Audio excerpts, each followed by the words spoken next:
Gabrielito. Ya. Ya, chicos, bien. Como les decía, ¿no? Vamos a iniciar nuestro trabajo de hoy, vamos a comenzar nuestra clase. Y por favor, siempre es necesaria toda tu atención. ¿Ya, chicos? Ya saben, no solo atiende, sino si es que hay necesidad de aportar alguna idea, preguntar algo sobre el tema que estamos conversando, toda idea es bienvenida. ¿Ya, chicos? Bien, comenzamos. Atentos todos, atentos. ¿Ya? Bien. La Revolución China. Como toda revolución, como todo proceso revolucionario, ¿qué viene a ser? Un proceso de cambios. Correcto. ¿Qué tipo de cambios?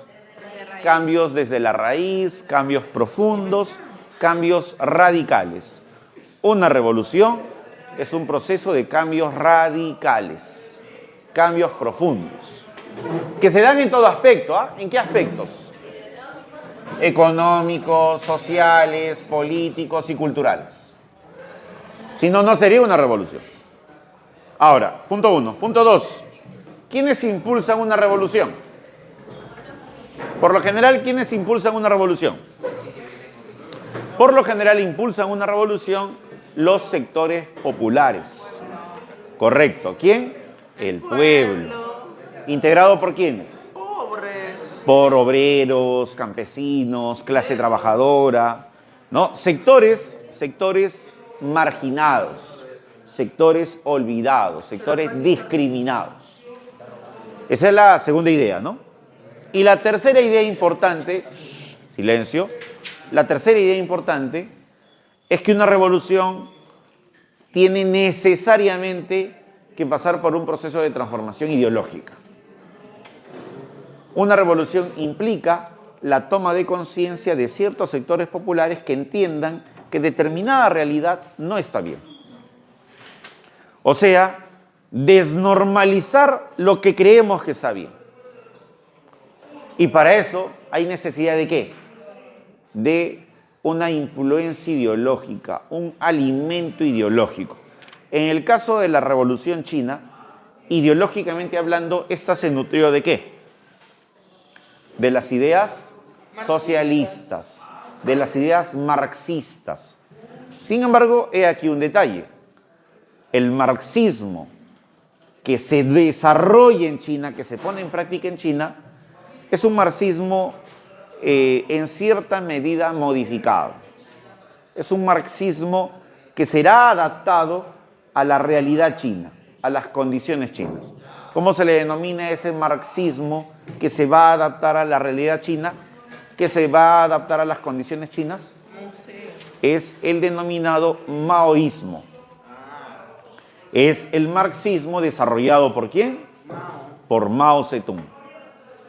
Ejemplo de ello, la Revolución China, a través de la propuesta maoísta, que es el marxismo adaptado a China, sostiene la necesidad de que en China, ¿quién será el principal sector que promueve la revolución?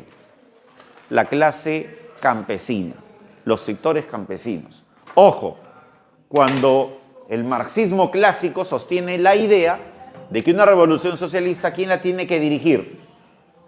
El pueblo. ¿Quién la tiene que dirigir? La clase obrera. ¿De acuerdo? El marxismo de Marx sostiene la idea de que una revolución socialista, ¿quién la dirige? La clase obrera, los obreros. ¿Por qué? Porque la clase obrera es el principal sector explotado. ¿Por qué sistema? Por el capitalismo. Pero hay un detalle. En China el capitalismo prácticamente no existía. China era un país en donde ¿qué rezagos predominaban? Los rezagos feudales. En consecuencia, ¿qué sector social era el mayoritario? ¿Qué sector social era el mayoritario? Los campesinos, los sectores feudales. De acuerdo a ello, ¿quién se convierte en el sector social que empujará la revolución principalmente? Los campesinos. Esa, por ejemplo, es una variación que desarrolla la teoría maoísta con respecto a la propuesta marxista original. Y a eso, repito una vez más, ¿cómo se le va a denominar? Maoísmo. ¿Qué es el maoísmo? Es la adaptación de la teoría marxista a la realidad china. ¿Entienden? ¿Ya? Bien. Bueno, la gente en China, el pueblo, los sectores populares se van a levantar, van a luchar contra todo elemento que impedía su desarrollo, ¿no? En ese sentido, ¿qué fue la Revolución China?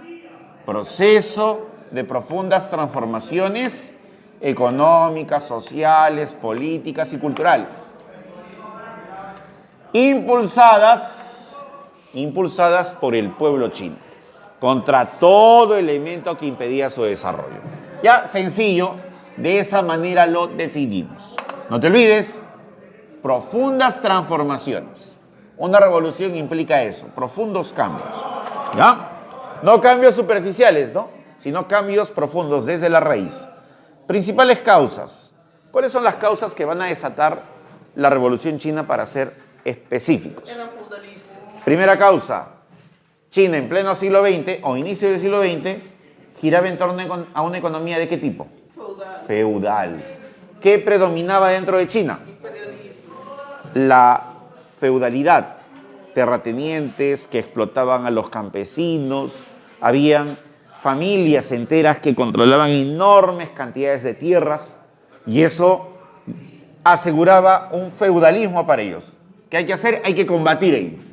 Entonces, principales causas. Pones ahí. Predominio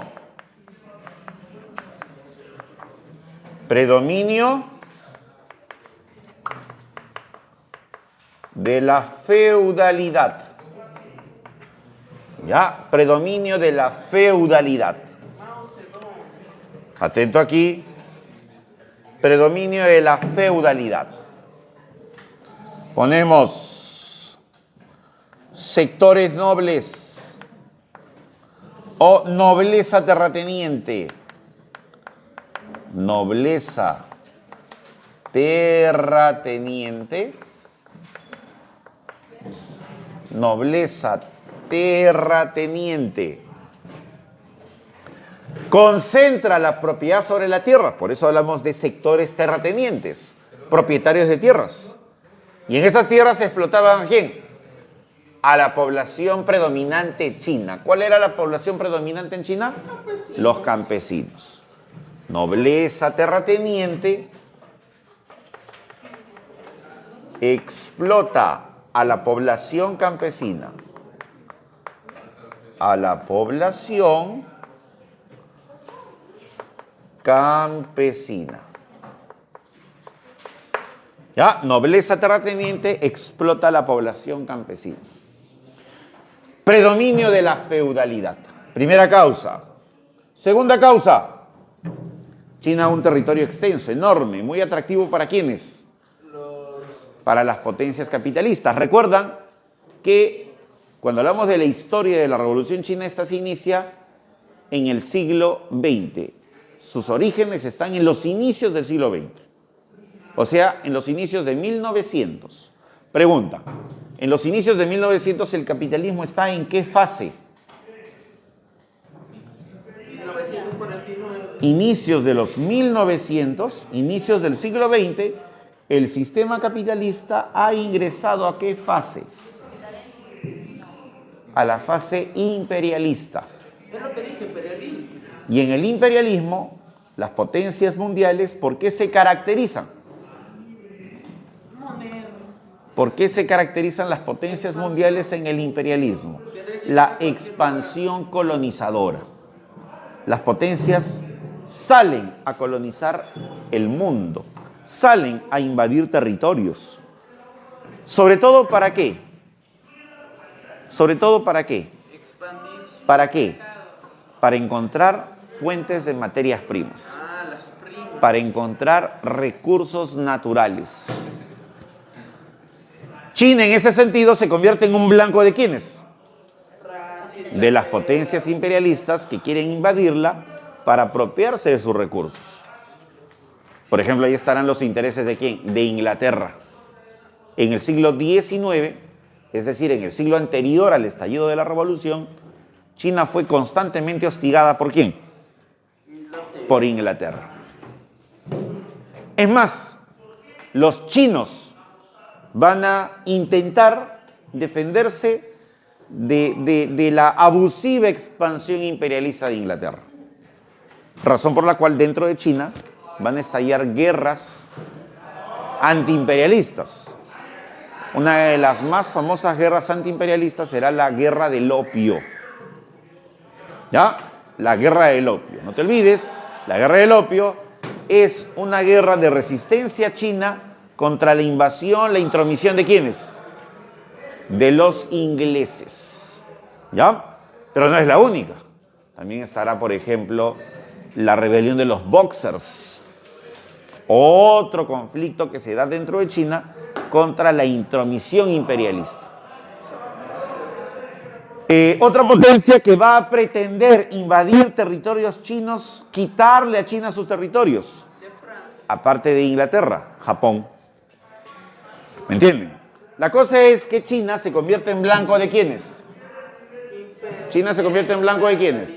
De las potencias imperialistas. Entonces, esa es la otra causa, ¿no? La expansión imperialista sobre territorios chinos.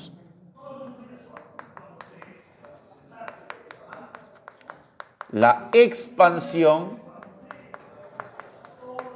imperialista sobre territorios de China. El dominio imperialista, ¿no? Expansión imperialista sobre territorios de China.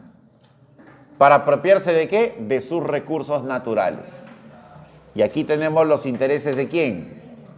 Los intereses de Inglaterra, por ejemplo. Los intereses de Japón, por ejemplo. Entre otras, etcétera. ¿Ya? Muy bien, chicos. Ahí tenemos la otra causa. Entonces, repetimos. Primera causa importante que desata la Revolución China. Primera causa importante que desata la reacción del pueblo chino hacia lo que vivía en su país. ¿Cuál es? ¿El predominio de qué? De la feudalidad. ¿No? Dentro de China predomina la feudalidad. Los terratenientes concentran tierras explotando a los campesinos. Y habían tejido toda una red de dominio servil. Segunda causa, ¿expansión de quién? ¿De las potencias? Imperialistas. China es blanco de la expansión imperialista. Potencias como Inglaterra, Japón, tienen intereses sobre el territorio chino. Siguiente causa. Dentro de China había un señor feudal poderoso, quien no solamente dominaba internamente China, sino que era uno de los principales aliados de la nobleza terrateniente y uno de los principales aliados de las burguesías imperialistas. Este personaje garantizaba los intereses de esos sectores, pero también él tenía todo el poder. ¿Cómo se denomina ese régimen político que garantizaba el privilegio de estos sectores y a su vez garantizaba que ese personaje tenga todo el poder o que esa familia tenga todo el poder? ¿Dinastía? El gobierno dinástico de los manchú. Los manchú era una dinastía que ya tenía el poder durante mucho tiempo. Y ellos se habían enquistado en el poder, se habían atornillado el poder, no salían de ahí. Ellos gobernaban China a su antojo, beneficiándose a sí mismos y beneficiando a estos sectores. Y todos juntos garantizando el dominio ¿sobre quién? Sobre el pueblo chino. ¿Ya? Bien. Ponemos ahí entonces, ¿poder de quiénes? ¿Gobierno de quiénes? ¿Tiranía de quiénes? De los manchú en el poder. ¿Ya? Ponemos aquí, gobierno dinástico.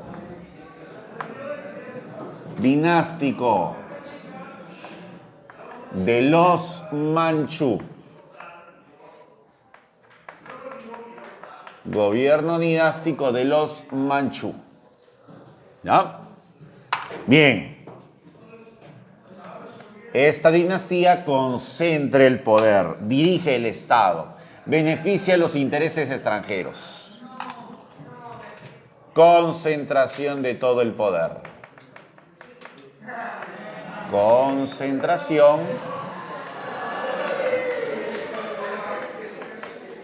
de todo el poder. ¿Ya? Muy bien. Ahí tenemos la otra causa.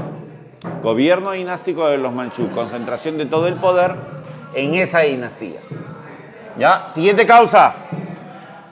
Todo eso aplasta a quién, domina a quién, controla a quién. A los campesinos. Principalmente campesinos, ¿no? Ya te dije. ¿Cuál es el sector social mayoritario en China? La población campesina. Por eso, ¿qué es lo que propone Mao Zedong? ¿Qué es lo que propone el socialismo chino? Que la revolución, el principal motor de la revolución, ¿quién tiene que ser? Los campesinos. ¿Ya? Bien. Entonces, pones aquí sobreexplotación.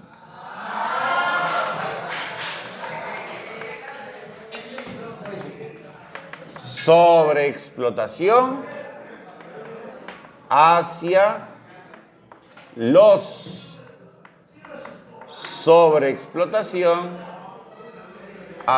sectores populares.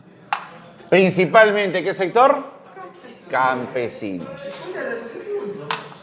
¿Ya? Principalmente campesinos. Principalmente campesinos. Principalmente campesinos. Por eso, repito una vez más, ¿qué tienen que ser los campesinos? Los protagonistas ¿de qué? De la revolución. ¿Ya? Los protagonistas de la revolución. Ponemos ahí, entre paréntesis, principalmente campesinos. Ellos tienen que ser los protagonistas de la revolución. Protagonistas de la revolución. ¿Ya? Ahí tenemos la otra causa. Y la otra causa, que también ya te la dije, ya te la mencioné hace un momento, y la ponemos ahí en orden, es la influencia de qué ideas? Marxistas, pero con la particularidad de que están adaptadas ¿a qué realidad? A la realidad china. ¿Y en qué consiste ese marxismo adaptado a la realidad china? Que en China la principal fuerza revolucionaria, ¿quién será? La población campesina. ¿Me entienden? En cambio, Carlos Marx sostiene la idea de que la principal fuerza social revolucionaria para el proyecto socialista, ¿quién es? El obrero. Y no solo el obrero.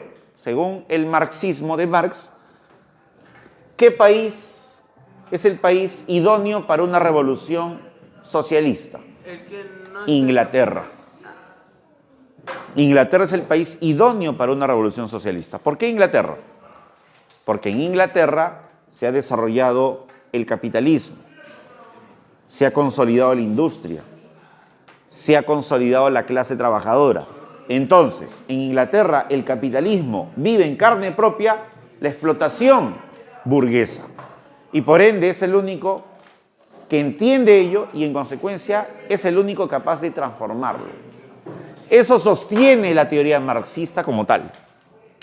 Pero en el tiempo, con el paso del tiempo, el marxismo ha sufrido ciertas variaciones en su propuesta.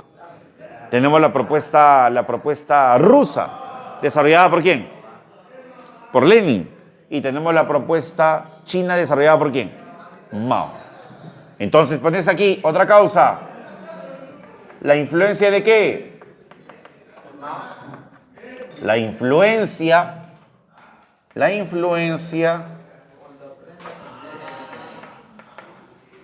de la teoría socialista. De la teoría socialista. ¿Ya? Influencia de la teoría socialista. Sin embargo, entre paréntesis, adaptada a la realidad, rusa. ¿Ya? Influencia de la teoría socialista. Adaptada a la realidad rusa. A la realidad china, perdón, lapsus. ¿Y quién va a ser el responsable de ello principalmente? Mao Zedong. El responsable de ello es Mao. Mao Zedong o Mao Zedong también lo puedes. También es otra forma de. ¿Mao Zedong? Mao Zedong. ¿Qué son el mismo? Sí. Yo pensé que Mao Zedong seguía después de Mao Zedong. No, son lo mismo. ¿Ya? Mao Zedong. Muy bien, chicos. Ahí tenemos las principales causas que van a desatar, que van a desarrollar la revolución china. ¿Ya? Ahí están las principales causas. Ya, muy bien. Hasta aquí se entiende, ¿no? Son ideas básicas, ideas sencillas, que nos permiten no solo entender la revolución china, sino entender la naturaleza en general de las revoluciones, ¿no? Las revoluciones se promueven cuando hay situaciones, cuando hay cosas que cambiar. Los sectores populares impulsan la transformación de algo porque aquello no nos beneficia. Pero ojo, para que sea una revolución tiene que haber una toma de conciencia para ello. O sea, ¿qué tiene que pasar con la población? Tiene que tomar conciencia de que aquello no está bien, no es normal, de que hay necesidad de cambiarlo, de que hay necesidad de modificarlo. O sea, a eso se le denominan las condiciones subjetivas para una revolución. Una revolución requiere dos tipos de condiciones, principalmente. Escúchame, ¿eh? Condiciones objetivas y condiciones subjetivas. ¿Cuáles son las condiciones objetivas para una revolución? Condiciones objetivas para una revolución. Piensa. ¿Cuáles son las condiciones objetivas para una revolución? Objetivas. Que haya algo malo. Lo objetivo, lo real, pues, ¿no? Cambiar. Lo concreto. Pobreza, miseria, hambre. Esos elementos son objetivos, es una realidad objetiva. O sea, es una realidad tangible. ¿Se puede medir la pobreza? ¿La pobreza es una realidad material o es una idea? ¿La miseria es una realidad material o es una idea? Dime, ¿es una realidad material o es una idea? No, es una realidad material. La pobreza, la miseria es una realidad material. ¿Tú puedes ver la pobreza o no? Claro, ¿cómo se ve la pobreza? ¿Cómo se ve? No sé, pues hay indicadores económicos que nos dicen que, por ejemplo, la gente está cada vez perdiéndose empleo, la gente ya no tiene estabilidad laboral, la capacidad adquisitiva ha disminuido, ¿no? Tú seguramente escucharás esto constantemente en casa, ¿no? Que la plata ya no alcanza, ¿no? Tu mamá antes hacía el mercado ¿con cuánto? 20, 30 soles. Ahora esos 20, 30 soles prácticamente ya no le alcanzan para nada. ¿El desayuno con cuánto se hacía? ¿Con cuánto hacías tu desayuno?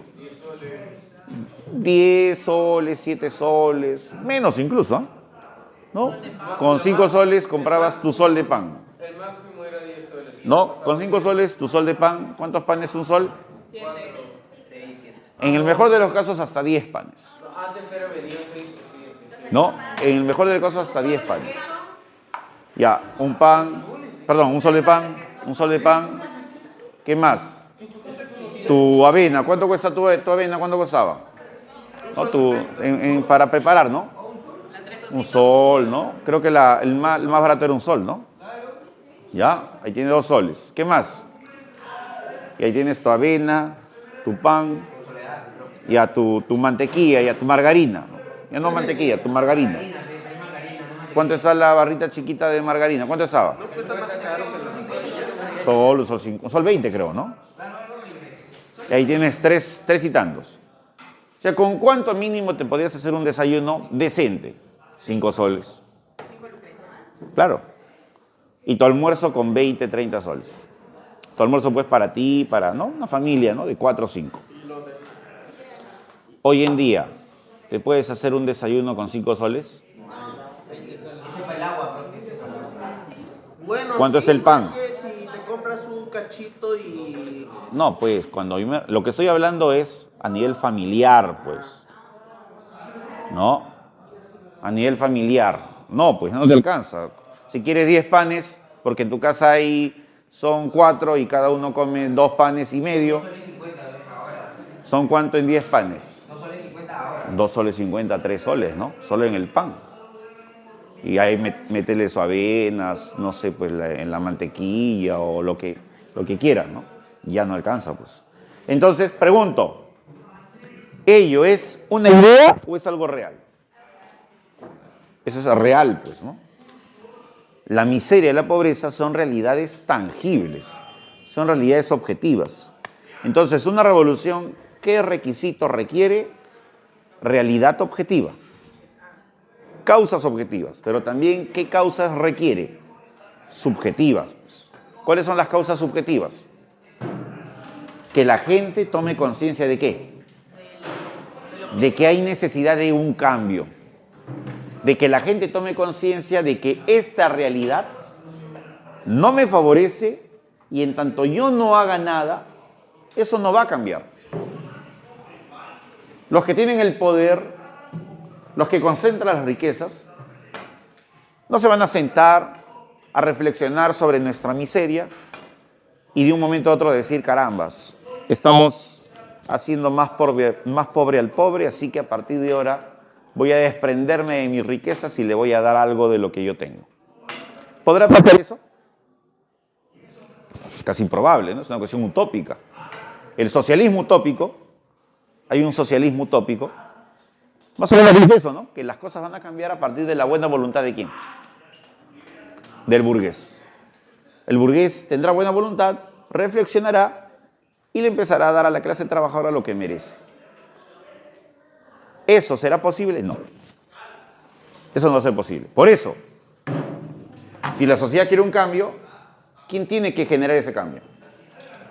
¿Quién tiene que generarlo? La propia sociedad. Pero para ello, ¿qué necesita la sociedad? Tener conciencia de que eso es necesario. ¿Qué condiciones son esas? Subjetivas. Entonces, una revolución, repito, nuevamente, y aprende esto que es muy importante, necesita de 2 tipos de condiciones. ¿Qué condiciones? Objetivas y subjetivas. ¿Qué es lo objetivo? La realidad concreta. ¿Y por qué no te enseñas a hacer una revolución? ¿Qué es lo subjetivo? ¿Qué es lo subjetivo? La toma de conciencia. ¿Me entienden? China reúne ambas condiciones. Condiciones objetivas, condición subjetiva. ¿Ya? Entonces, esas son las causas principales. ¿Ya? Principales. Y en ese sentido está el aporte de Mao Zedong, ¿no? Quien agarra la teoría socialista, la adapta a las condiciones y realidad de China. Porque la realidad china es una realidad totalmente diferente a la que señalaba Marx como la realidad idónea para una revolución socialista. Pero Mao se va a encargar, Mao y otros personajes se van a encargar de ir adaptando esta teoría a esa realidad. ¿Ya? Muy bien, chicos. Ahí tenemos entonces el concepto y las principales causas. Ahora pones aquí, punto número 3. Vamos a entrar rápidamente al proceso histórico.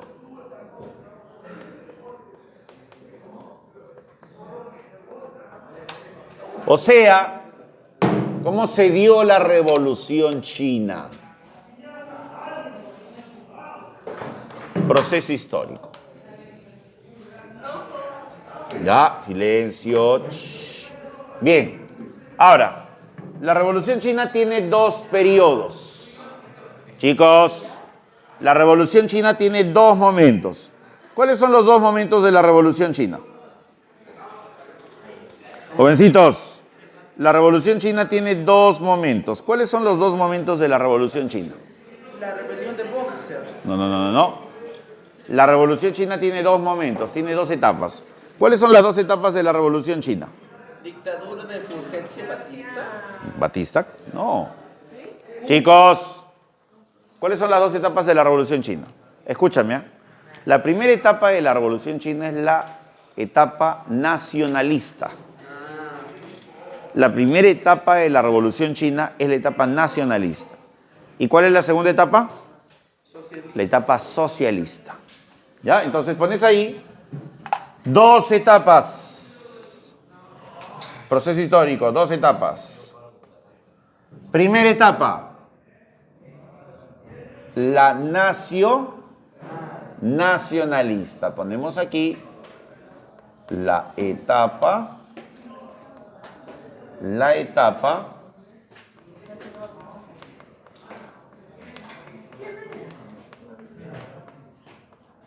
nacionalista.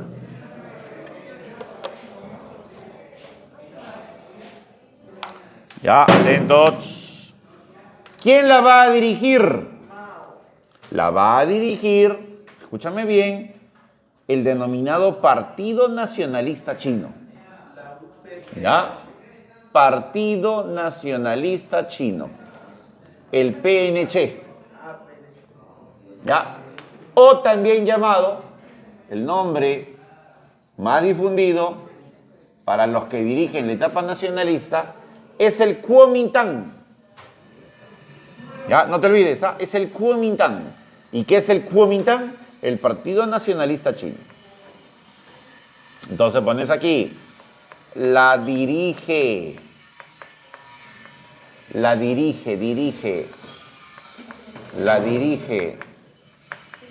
el Kuomintang. Vuelvo a repetir, ¿qué es el Kuomintang? Partido Nacionalista Chino. ¿Ya?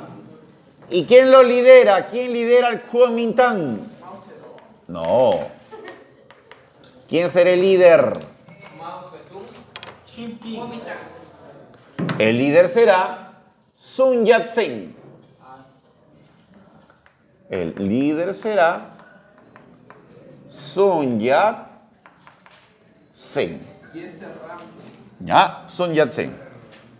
Bien. El Kuomintang, liderado por Sun Yat-sen, surge en el año 1911. Aparece en el año 1911. Y este partido liderará la lucha contra ¿quiénes? Contra los manchú. Lidera la lucha contra la dinastía manchú. Sun Yat-sen recibirá el respaldo popular, luchan contra los manchú y los manchú terminan siendo derrocados. El último emperador chino llamado Puyi será sacado del poder.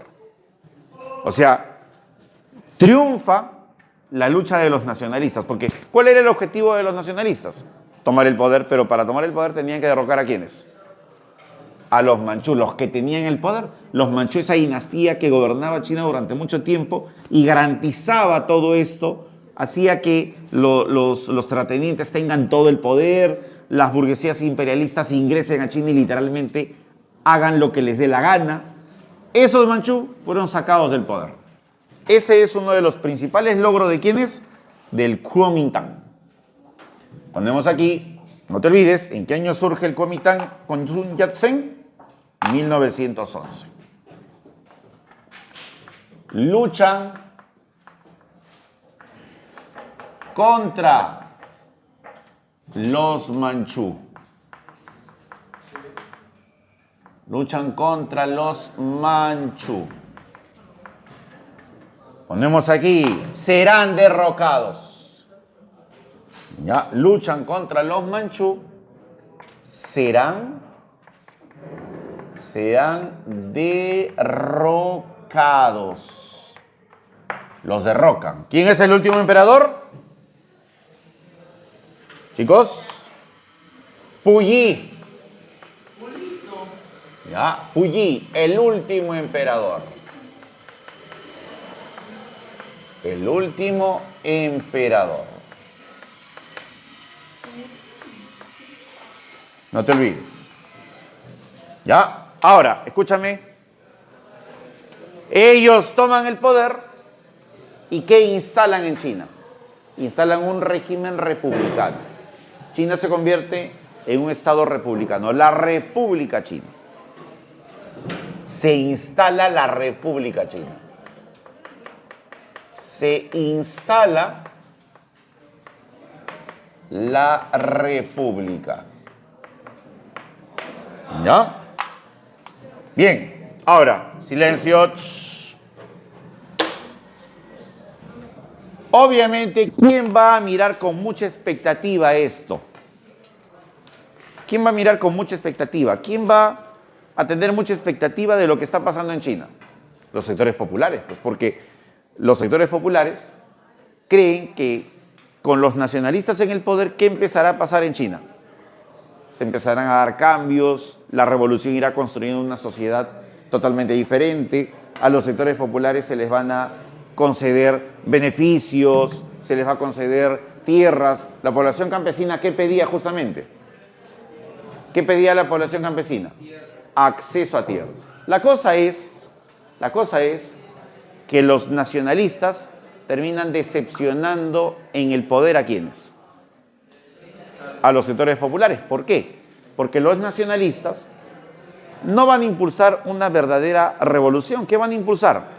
Van a impulsar medidas reformistas. ¿Y cuál es la diferencia entre un proceso revolucionario y un proceso reformista? Chicos, ¿cuál es la diferencia entre un proceso revolucionario y un proceso reformista? ¿Cuál es la diferencia? Que mientras un proceso revolucionario implica cambios profundos desde la raíz, ¿qué implica un proceso reformista? Cambios superficiales. No hay cambios desde la raíz, hay cambios simplemente superficiales. ¿Me entienden? Entonces, eso es lo que va a pasar con ellos. Ahora, pregunta. Estamos en 1911, 12, 13, 14. ¿Qué estalla a nivel internacional paralelamente a esto? La guerra ¿Qué guerra? fría. ¿La Guerra Fría? Primera guerra. La Primera Guerra Mundial. ¿Lo ves? ¿Cuándo estalla la Primera Guerra Mundial? 1930. En 1914. O sea, mientras esto se estaba dando en China, paralelamente a ello, ¿qué estallaba? La Primera Guerra Mundial. La guerra, la Gran Guerra, estalla en el 14 y culmina ¿cuándo? En el 19, con la firma de una serie de tratados. ¿Cuál será uno de los tratados más importantes? Con una serie de tratados, ¿cuál será el tratado más importante? ¿Cuál será? Chicos, De Versalles. el Tratado de Versalles. Y el Tratado de Versalles estableció una serie de sanciones. ¿A quiénes? ¿Sanciones a quiénes? A Alemania, por ejemplo, ¿no? Alemania fue responsabilizada de la guerra, fue la principal responsable y recibe muchos castigos, ¿ya? Dentro de los múltiples acuerdos al terminar la Gran Guerra, también estará, escúchame, la concesión de territorios chinos a Japón. China será sacrificada para darle algunos territorios suyos ¿a quién? ¿A quién? A Japón. China le cede algunos territorios suyos a Japón, como la zona de Shandong, por ejemplo. ¿Ya? Y toda esa situación va a agudizar la crisis dentro de China. Toda esa situación va a agudizar el descontento del pueblo chino, que ya venía enojado por cómo los nacionalistas no ejecutan las medidas que el pueblo quería, y ahora se le suma las sanciones o las humillaciones que sufre China en beneficio de Japón.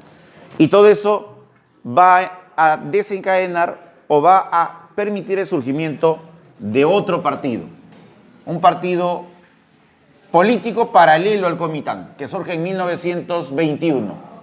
¿Cómo se va a llamar ese nuevo partido que surge en 1921? Va a surgir el PSC. ¿Qué es el PSC?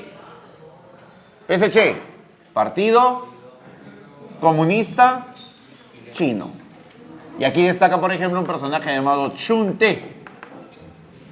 Pero también, ¿quién va a destacar aquí? Mao Zedong. ¿De acuerdo? Y este partido, escúchame bien, se convierte en la nueva representación de los sectores populares. Este partido empieza a ganar adeptos, simpatizantes, porque este partido plantea la necesidad de una revolución de verdad. No lo quisieron ellos. ¿Qué hicieron ellos? ¿Qué hicieron ellos? Reformas. Ellos impulsaron cambios superficiales. A lo mucho que hicieron fue derrocar a los manchú, a lo mucho que hicieron fue implantar la república, pero no hicieron cambios verdaderamente trascendentales. ¿Ya? Ojo con eso. ¿Eh? Entonces pones ahí, se instala la república. ¿Qué más? Nacionalistas aplican reformas. Nacionalistas aplican reformas. ¿Eso qué genera? Descontento popular, porque la gente ¿qué quería? ¿Qué quería el pueblo chino? Revolución de verdad. Nacionalistas aplican reformas. Pones ahí. Descontento popular. Descontento popular. Ya, descontento popular. Y es ahí donde el descontento crece a raíz de lo que pasa luego de la Primera Guerra Mundial. ¿Qué pasa? China tiene que cederle territorios ¿a quién? A Japón. ¿Ya? Al finalizar la Gran Guerra. ¿Ya? Al finalizar la Gran Guerra, chicos, ¿qué es la Gran Guerra? Muy bien. La Gran Guerra es el otro nombre con el que conocemos ¿a qué? A la Primera Guerra Mundial. Al finalizar la Gran Guerra, China es perjudicada.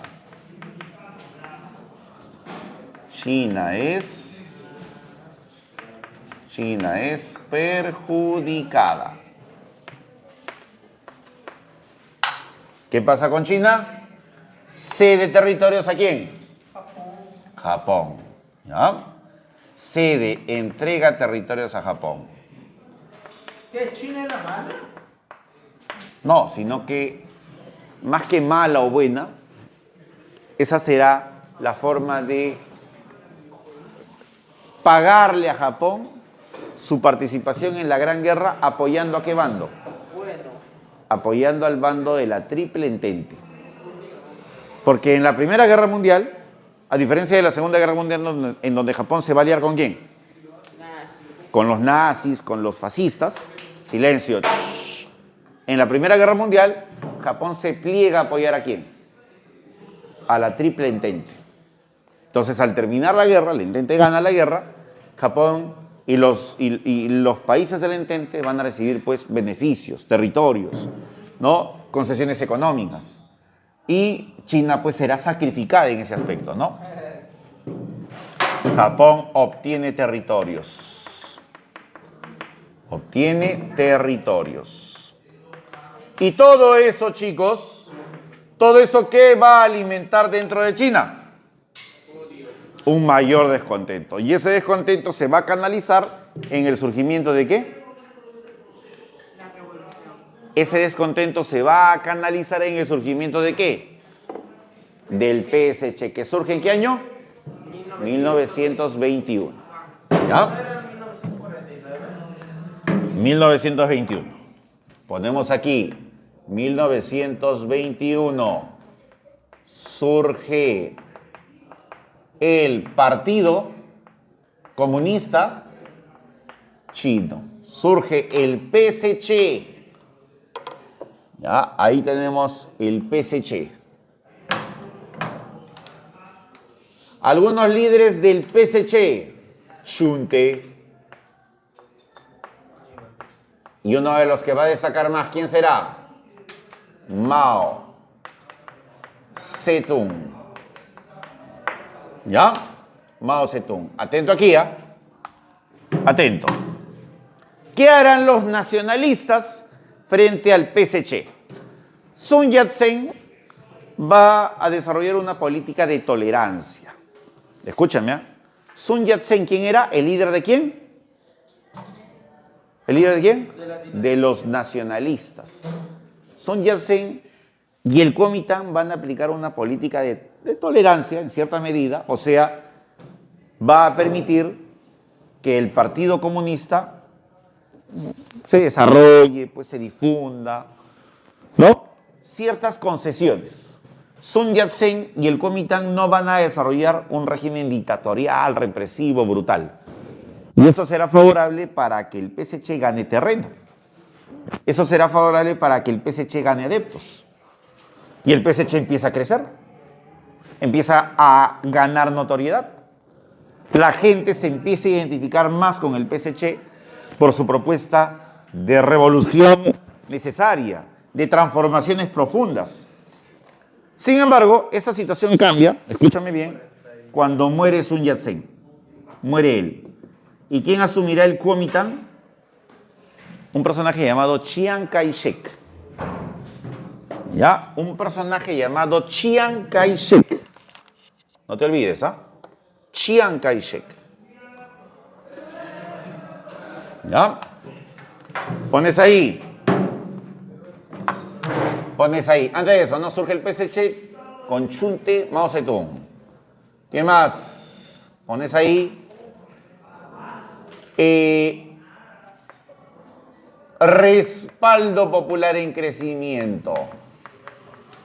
Respaldo popular en crecimiento.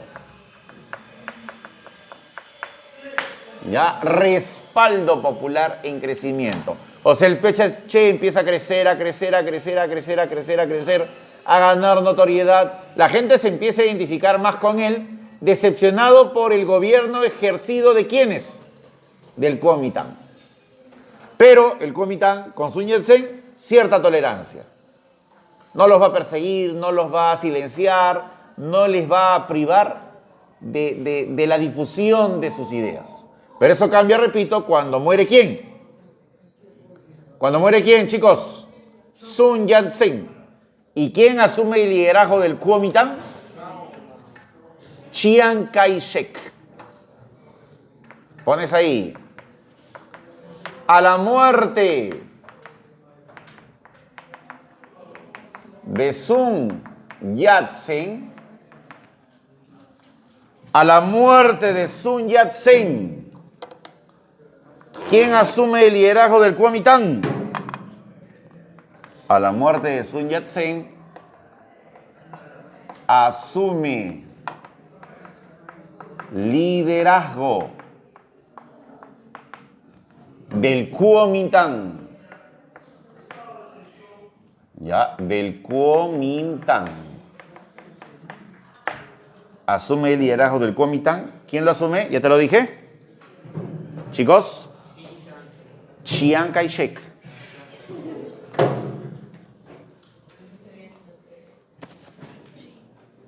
Ya, asume el liderazgo del Kuomintang Chiang Kai-shek.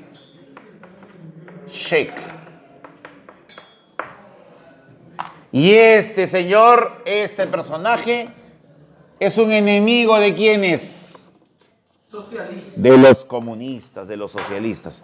Y él prácticamente le declara la guerra a ¿quiénes? Él le declara la guerra a ¿quiénes, chicos? A los comunistas. ¿Ya? ¿Qué va a hacer él? Desarrolla política anticomunista. Oposición a los comunistas. Ya no tendrá cierta tolerancia como quien la tenía. Ya no tendrá cierta tolerancia como quien la tenía. Sun Yat-sen. Él empieza a perseguir a comunistas, literalmente empieza a cazar comunistas. ¿Qué tendrán que hacer los comunistas? Esconderse. ¿Qué tendrán que hacer los comunistas? Huir. agruparse, esconderse, huir, tratar de combatir en alguna medida esas persecuciones.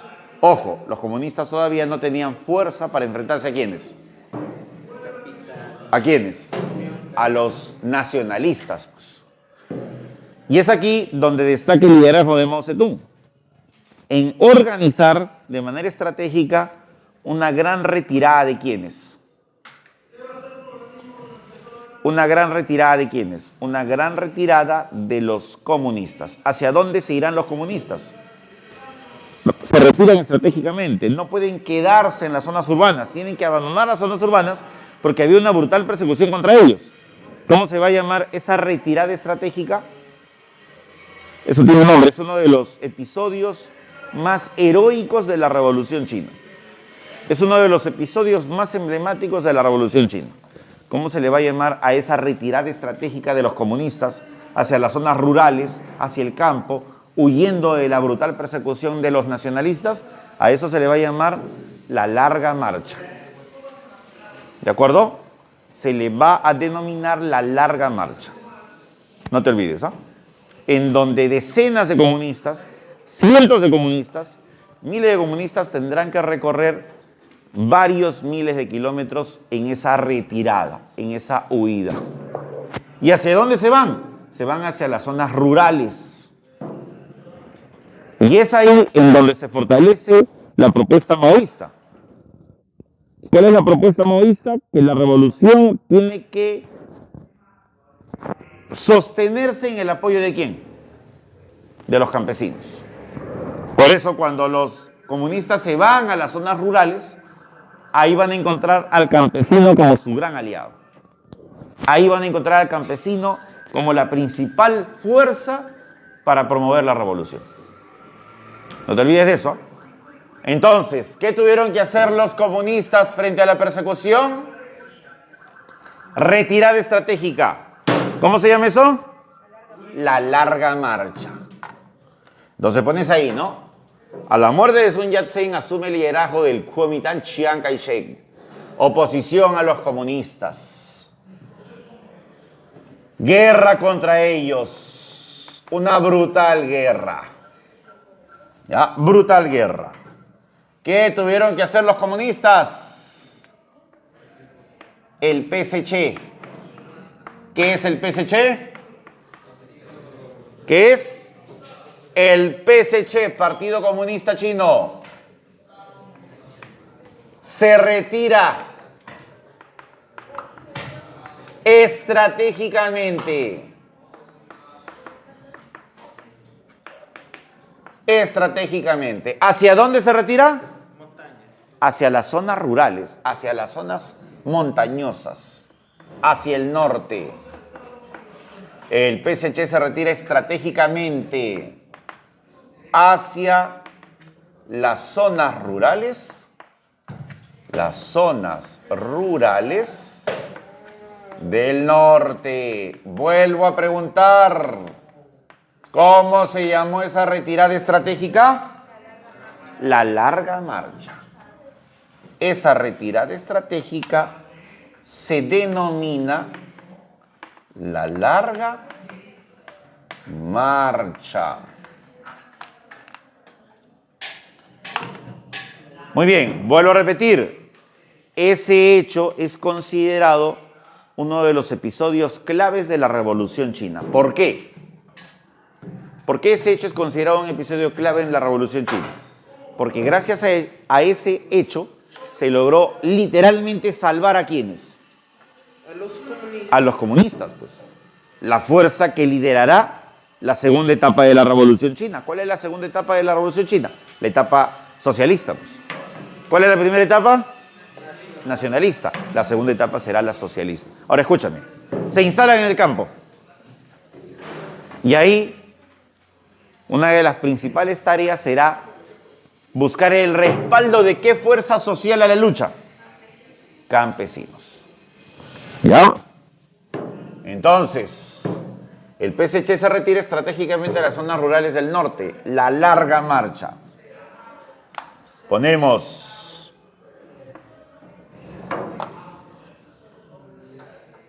La población campesina. Ponemos aquí. La población campesina se convertirá en la principal fuerza revolucionaria. Ya, ahora escúchame aquí. Los comunistas se mantuvieron en el campo algunos años. Algunos años ahí se mantuvieron en el campo buscando el respaldo campesino, organizando a la gente, preparando para la lucha, preparando para la revolución. ¿Por qué? Porque si bien es cierto, los comunistas se han retirado estratégicamente por la persecución brutal del Kuomintang, pero los líderes comunistas, Mao Zedong, son conscientes de que a futuro es inevitable la guerra contra quién. Vuelvo a repetir, los comunistas que se han retirado estratégicamente, que se han ido a las zonas rurales, se han escondido, por decirlo así, son conscientes de que en algún momento será inevitable la guerra contra quiénes. Contra los nacionalistas, pues. O sea, nosotros nos hemos retirado. Ya. Ha sido dura la larga marcha. Hemos sobrevivido menos de la tercera parte de los que iniciamos esta aventura. Ya, nos hemos salvado por el momento. Pero somos conscientes de que la guerra contra los nacionalistas será inevitable. Por eso, ¿qué hicieron en las zonas rurales, en el campo? Se prepararon, pues. Se prepararon. ¿Y qué prepararon? Ejércitos compuestos por civiles, campesinos. ¿Cómo se les llama a esos ejércitos compuestos por población civil?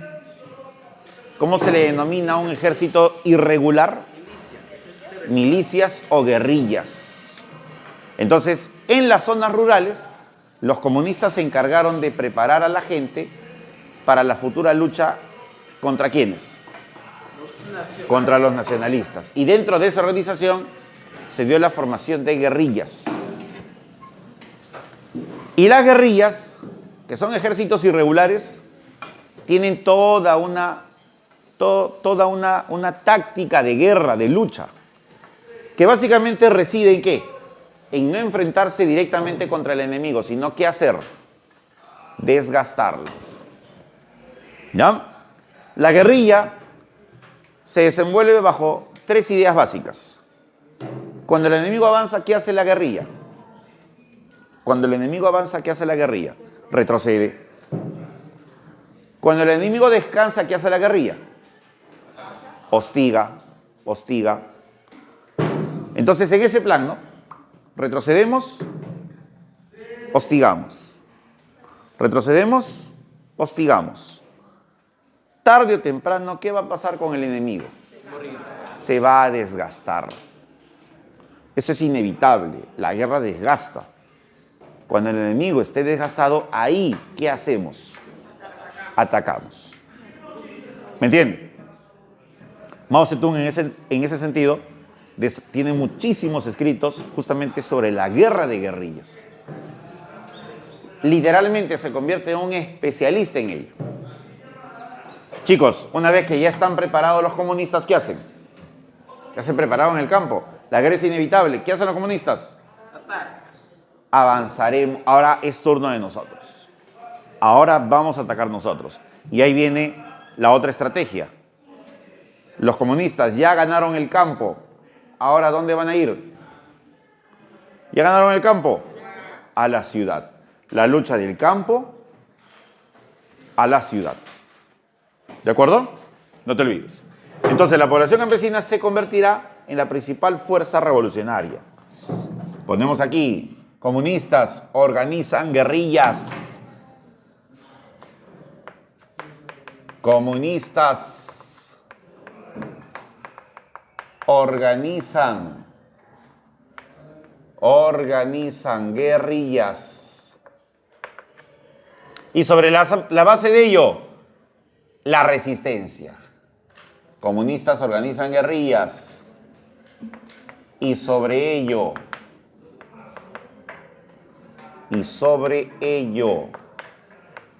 la resistencia. La resistencia. ¿Ya? Y es aquí que como parte de esta resistencia, ahora es nuestro turno. Ahora verán, nacionalistas, nos toca a nosotros. Entonces ahí viene la lucha de dónde a dónde. Lucha de dónde a dónde. Del campo. Del campo a la ciudad.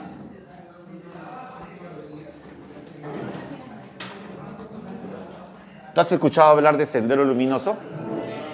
¿Sí o no? Ya. Sendero Luminoso, liderado por quién? Abimael Guzmán.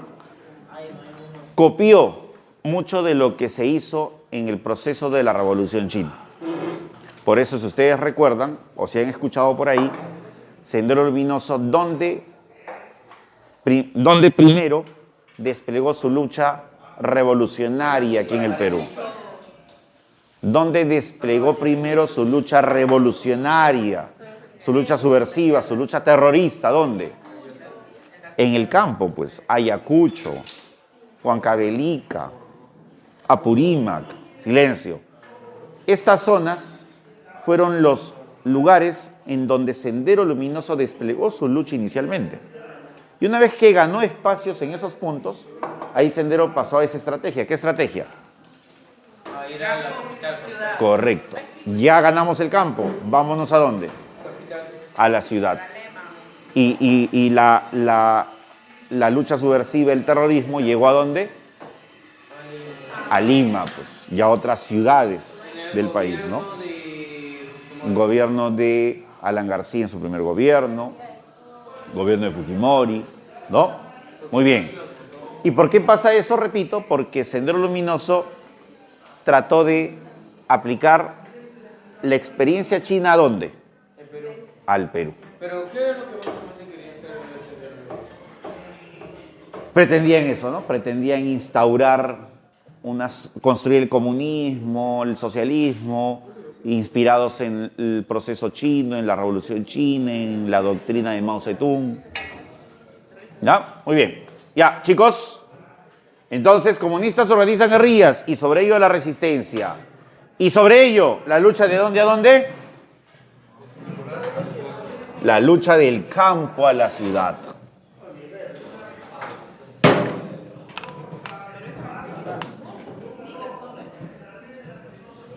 Ya, lucha del campo hacia la lucha del campo hacia la ciudad. Ya, silencio. Y de esa forma, ¿qué está ahí en China? La Segunda Guerra Mundial. La revolución en ¿Qué está ahí en China? Una guerra civil. ¿Entre quiénes? nacionales y socialistas. Nacionalistas y comunistas. Estalla guerra civil. Vuelvo a repetir. ¿Quiénes se pelean ahí?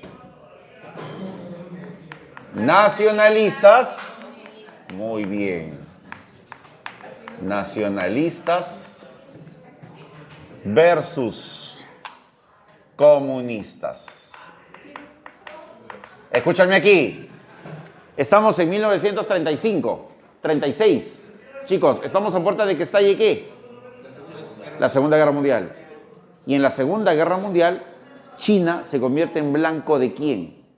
De Japón. Japón, justamente, ¿qué intentará aprovechar Japón? Que los chinos, ¿cómo están? En guerra civil para invadirlos. Y eso llevará a que nacionalistas y comunistas, ¿qué tengan que hacer? Correcto, dejar su guerra civil entre ellos, unirse. No porque sean amigos, sino porque había que frenar a ese enemigo mayor. ¿Quién era ese enemigo mayor? Japón. ¿Ya? Entonces pones aquí, bajo el contexto de la Segunda Guerra Mundial,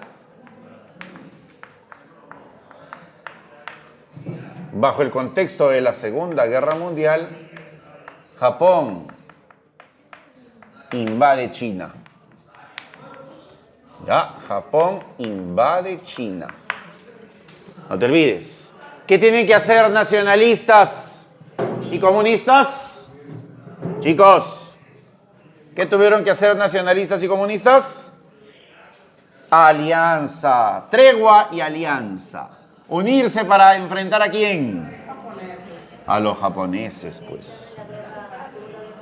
Ya, entonces, bajo el contexto de la Segunda Guerra Mundial, Japón invade China. Nacionalistas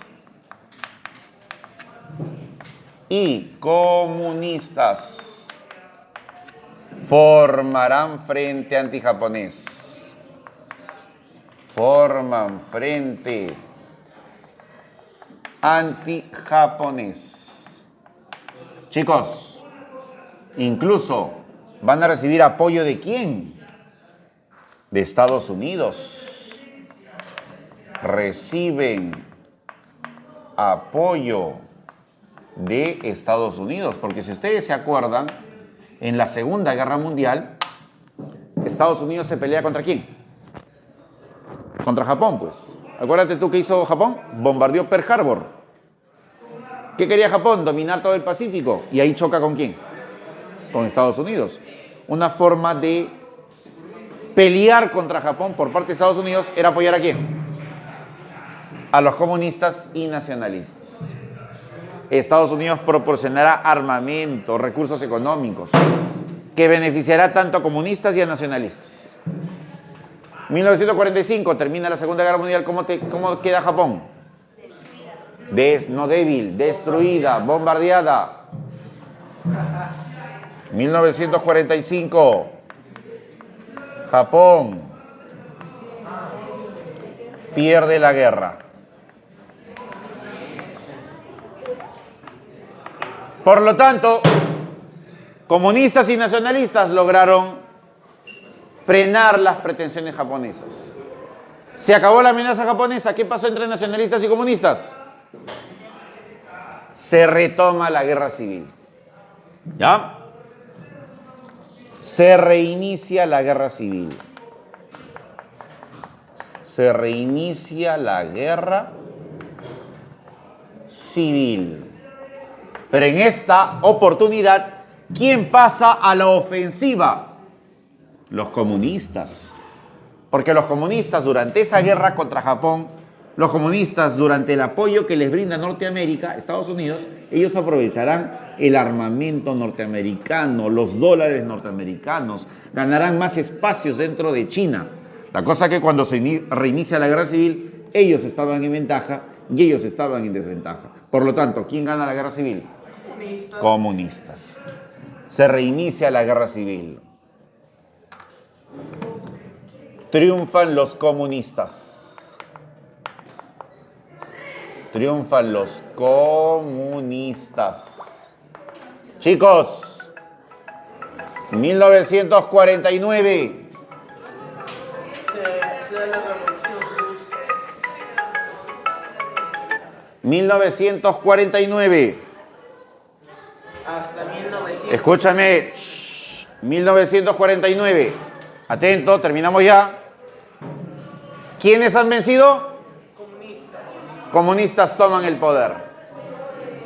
Implantan la República Popular China. Ha triunfado la revolución socialista. 1949. Comunistas triunfan. Triunfa la revolución socialista. Triunfa la revolución socialista. Nace la República Popular China. ¿Ya? ¿Qué hacen los nacionalistas? Nacionalistas huyen a Formosa, una isla Y en esa isla Formosa, ¿qué nace? Nace Taiwán. Ah, por eso nos quieren matar. O también llamada la China nacionalista. Vuelvo a explicar esto y cierro ahí. Chicos, luego de la Segunda Guerra Mundial, ¿qué hacen nacionalistas y comunistas? Luego de la Segunda Guerra Mundial, ¿qué hacen los nacionalistas y comunistas? Vuelven a la guerra porque se habían unido para enfrentar ¿a quién? A Japón. Y vencieron a Japón, lograron vencer, la alianza funcionó, pero acabó la guerra, esa alianza ya no tenía sentido, así que se reinicia la guerra civil. Comunistas y nacionalistas se vuelven a sacar la mugre nuevamente, pero esta vez con la ventaja comunista. Los comunistas terminan venciendo a los nacionalistas. En 1949, los comunistas triunfan, toman el poder y nace la República Popular China. ¿Qué hacen los nacionalistas? Huyen de China. ¿Y a dónde se van? A una isla que está al frente de China. ¿Cómo se llama esa isla? Formosa. ¿Y ahí qué van a fundar? Taiwán, la China nacionalista, que 70 años después, o más de 70 años después, sigue teniendo conflictos ¿con quién? Con China, porque China hasta el día de hoy tiene pretensiones de invadir ese territorio, reclamando como territorios suyos. Por eso uno de los puntos calientes que hay en el mundo actualmente es esa región. No solo es Medio Oriente, sino es esa parte del sudeste asiático. ¿Me entienden? ¿Ya? Muy bien, chicos. Vamos a avanzar hasta aquí, ¿ya? Aquí nos quedamos. Estudien mucho, repasen, investiguen, ¿ya? Y